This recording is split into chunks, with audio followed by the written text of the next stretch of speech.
Bekas timbalan Ketua Menteri Pulau Pinang diheret ke mahkamah atas pertuduhan rasuah. Jadi kita tahu individu ini yaitu Ramasari, seorang yang seringkali ya mengkritik kerajaan hari ini selepas beliau dipecat ya dan diberhentikan daripada Pakatan Harapan, dan siang malam beliau menyerang Perdana Menteri kita. Jadi apakah kes ini?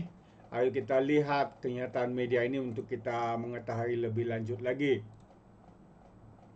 Jadi ini dia sahabat semua, Ramasari akan diheret ke mahkamah atas tuduhan rasuah yaitu pada esok hari. Jadi mari kita baca bersama kenyataan media ini. Bekas timbalan Ketua Menteri Pulau Pinang II, P. Ramasari mengesahkan dirinya akan menghadapi pertuduhan yang dibawa oleh pihak ISPRM esok. Ramasari secara ringkas memberitahu Malaysia Kini bahwa dia belum dimaklumkan secara spesifik pertuduhan itu.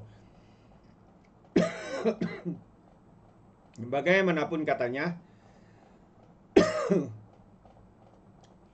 pertuduhan itu dipercaya ada kaitan dengan lembaga wakaf Hindu Pulau Pinang yang pernah diselianya sebelum ini.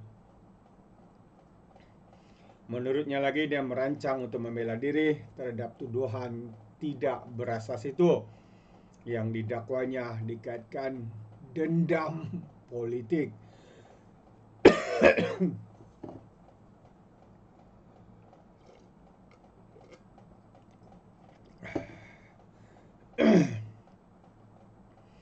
Sementara itu, Setiausaha Parti Bersatu untuk Hak Rakyat Malaysia Urimai, Sate Semuniani berkata pengurusi parti itu akan dibawa ke mahkamah di Butterworth untuk menghadapi pertuduhan mengikut Seksyen 231-1 Akta ISPRM.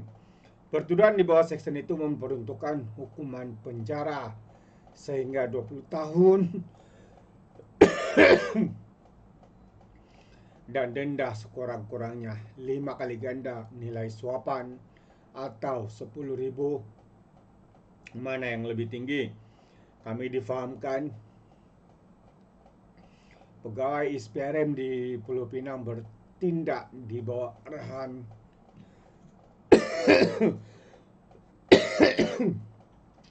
Putrajaya.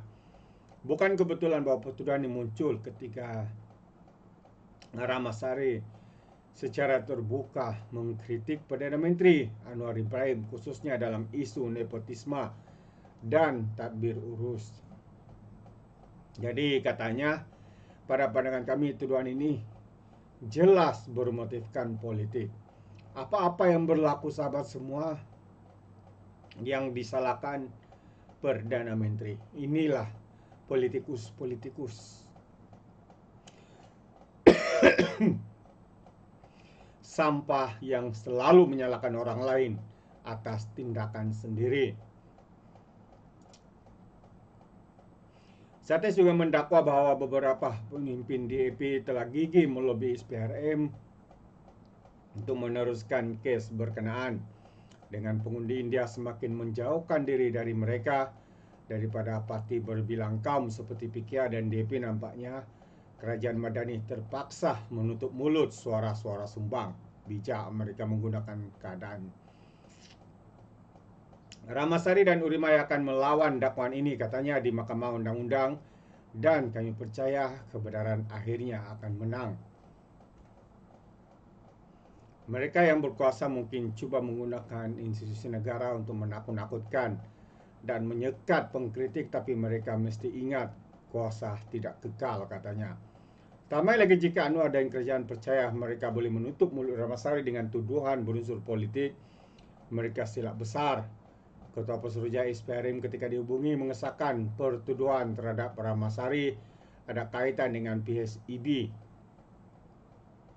Disember tahun lalu, sumber dalam ISPRM memberitahu Malaysia Kini bahwa siasatan awal menunjukkan bahwa Ramasari dan bekas pegawai khasnya didakwa menyalahgunakan jawatan mereka dalam sebuah agensi memperoleh kira-kira 300.000 daripada pembelian pedati emas.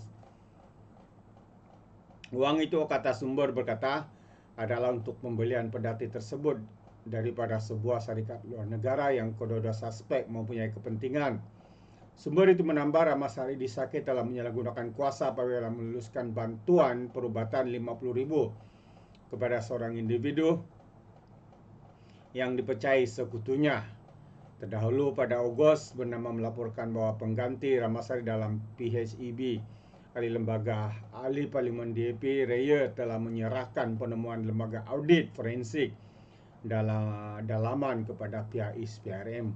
Walaupun Raya mendakwa bahwa audit telah melakukan perkara yang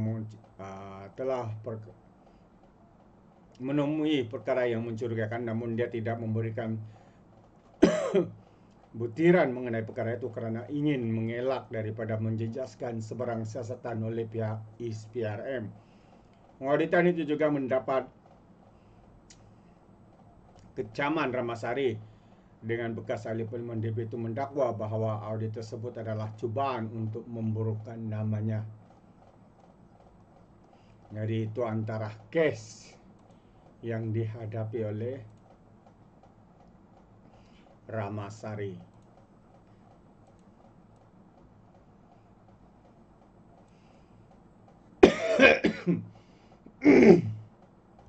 Maafkan saya saudara kerana batuk, masih dalam proses pemulihan. Okey, sebelum saya akhiri, Azam Baki telah dilantik semula untuk mengotai ISPRM. Jadi Azam Baki berikrar untuk membenteras rasuah. Mungkin beliau disambung kontraknya kerana begitu banyak ya isu-isu yang belum selesai di bawah kendalian beliau sebagai ketua Pesuruhjaya ISPRM, antaranya kes rasuah membabitkan bekas Perdana Menteri Ismail Sabri, rasuah di Sabah dan kes-kes yang lain. Jadi diharap dengan penambahan setahun ini ia dapat disempurnakan, diselesaikan dengan sebaik mungkin. Jadi itu dia sedikit maklumat. Sahabat semua, sekiranya Anda mau berikan sebarang komen, pandangan, ya Anda boleh berikan di dalam ruangan komen. Terima kasih. Izinkan saya untuk mengundurkan diri dan seperti biasa, peribahasa mengatakan apapun kangkap, dua tahun keinginan. Dalam bahasa Melayunya, tepuk dada, tanya selera. Sekian.